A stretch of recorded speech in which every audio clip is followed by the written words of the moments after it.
Thanks for doing this for FERNTV. Just first tell us what inspired you to get into this industry, of course.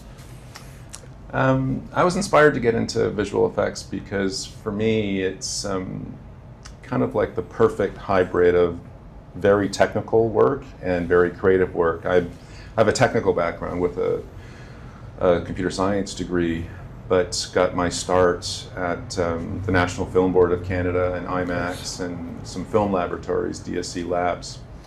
And I just love learning about the tech film,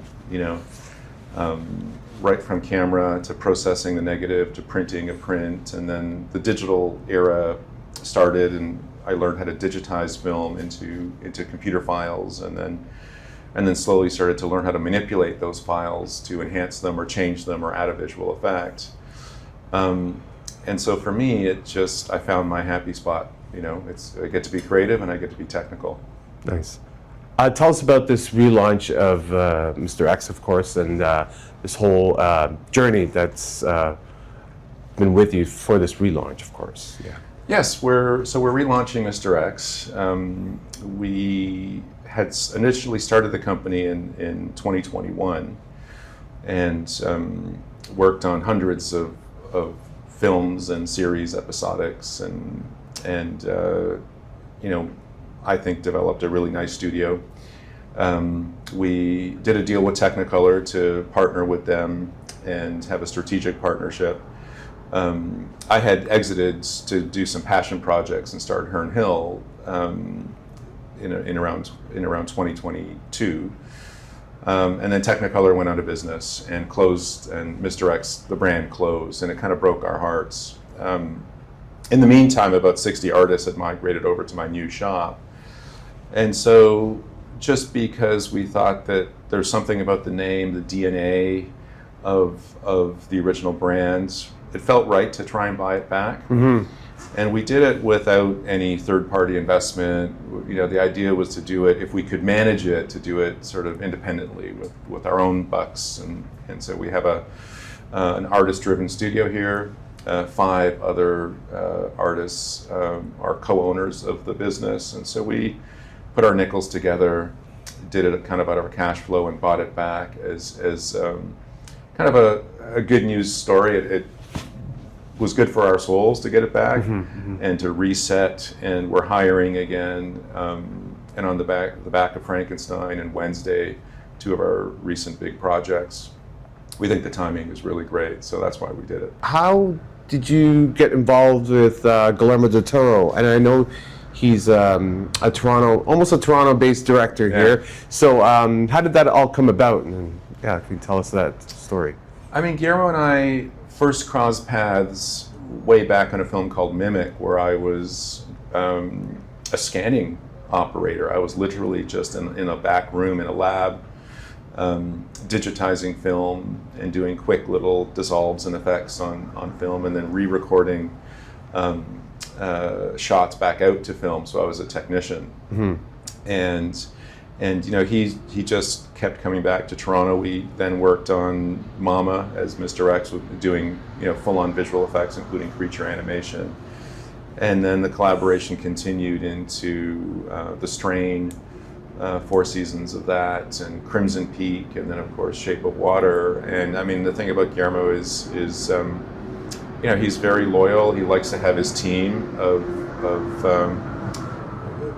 artists that he has a shorthand with, and so we developed that shorthand and just kept it rolling, and I didn't mess up too much, so he kept me around.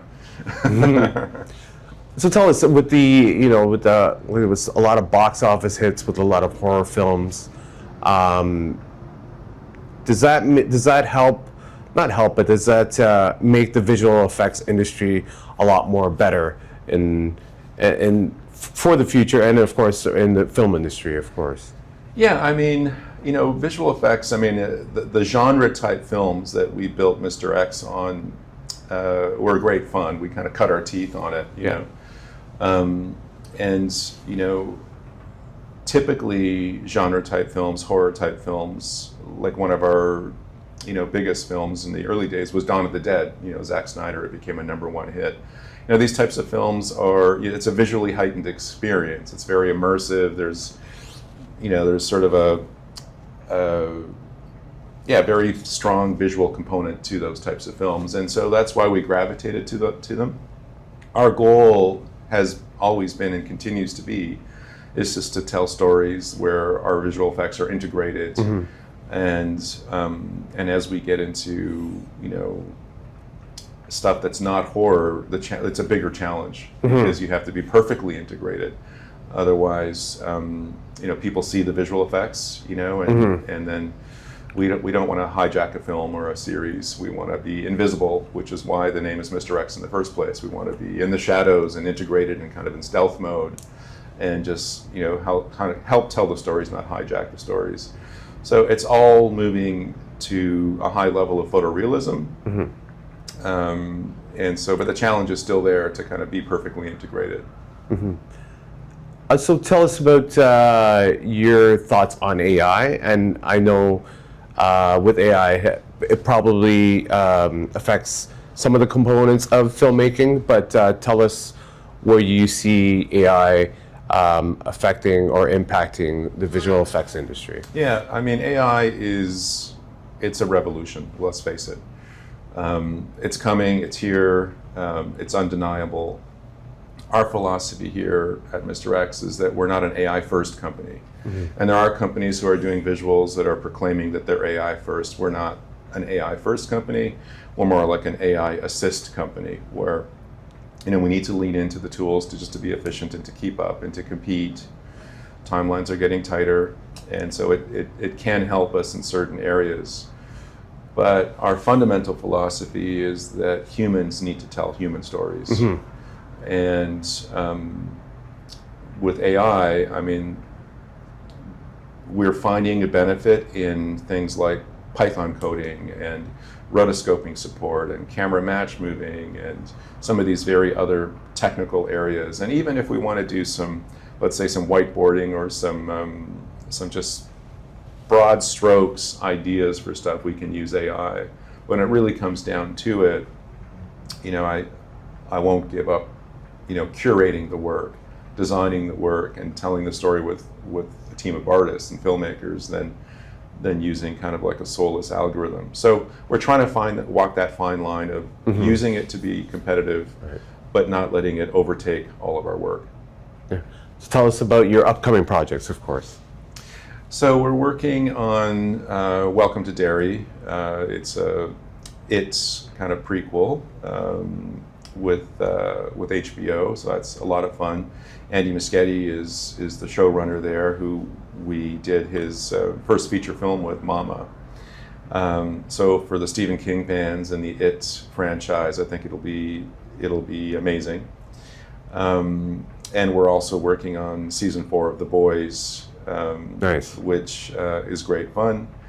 And we're starting up in a new project, which actually Guillermo del Toro is producing, called The Boy in the Iron Box. And tell us how it felt, to be at the screening last night at TIFF, and that whole. I know it's different from The Shape of the Water, but I mean, yeah. Yeah, I mean, being at the premiere last night for Frankenstein was very humbling. I mean, to watch it with an audience, to see, is also very emotional. I mean, all the filmmakers were there, and to reunite and to go, because we did battle on that film. It was a long process. I mean, Guillermo's been trying to make the film for like 40 years or something. So literally his passion project. And for us, I mean, we knew, the stakes were pretty high for him personally, and we wanted to deliver for him. And to watch it with an audience, it was pretty humbling, a little intimidating, but it feels like the audience liked it, loved it. And also for Guillermo to have a chance to say a few words was really meant a lot to us as a Toronto community of filmmakers. And so it was very special. Thank you so much. Okay, great. Thank you. Thank you. Thank you.